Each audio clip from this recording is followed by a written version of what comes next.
It was an ordinary night in São Paulo.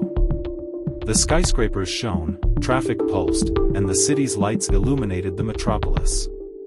However, at 11:45 p.m., a sudden blackout plunged the city into deep darkness. Ana Costa, a 32-year-old lawyer, was trapped in an elevator on her way to an emergency meeting at the company building where she worked. Beside her were the retired Mr. Ernesto, 65, the intern Mateus, 20, and the nurse Carla, 28. With the elevator stuck between two floors, the temperature seemed to rise, and discomfort began to dominate the group.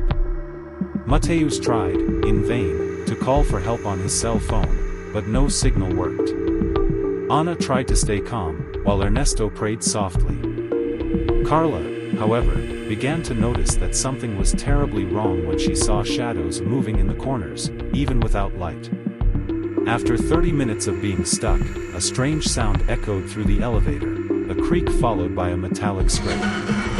Ernesto, the oldest, began to tremble uncontrollably, mumbling about an old urban legend he had heard in his youth, the devouring darkness. According to him, a shadow spirit fed on souls trapped during blackouts. The group dismissed it as superstition, but fear was beginning to spread.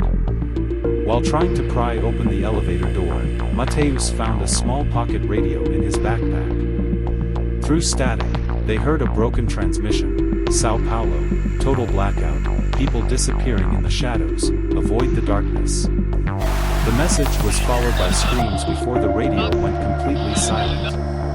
Ernesto vanished suddenly. No screams, no commotion, he simply disappeared in the blink of an eye. Ana and the others panicked, but Carla, determined, suggested they try to escape through the elevator hatch. When Mateus attempted to climb up, something pulled him into the darkness above, and he too vanished. With only Ana and Carla left, the tension was palpable. They began to confess dark secrets, as if the darkness forced them to reveal their worst sins. Ana confessed to an extramarital affair that destroyed her family, while Carla revealed a disturbing medical secret that led to a patient's death.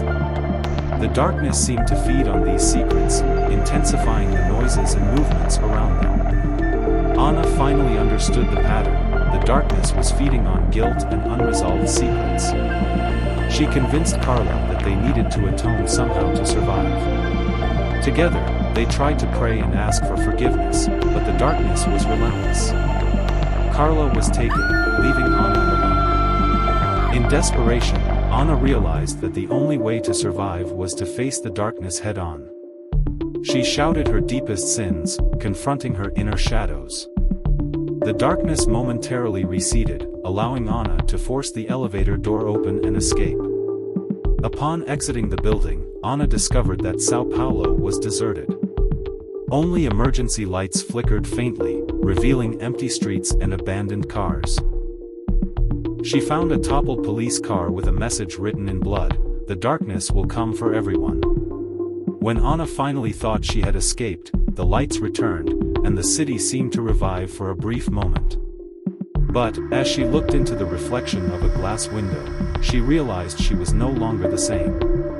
Her eyes were black as the darkness itself, and she understood that the darkness had not only been external but also internal. She was now part of it, destined to hunt other souls during future blackouts.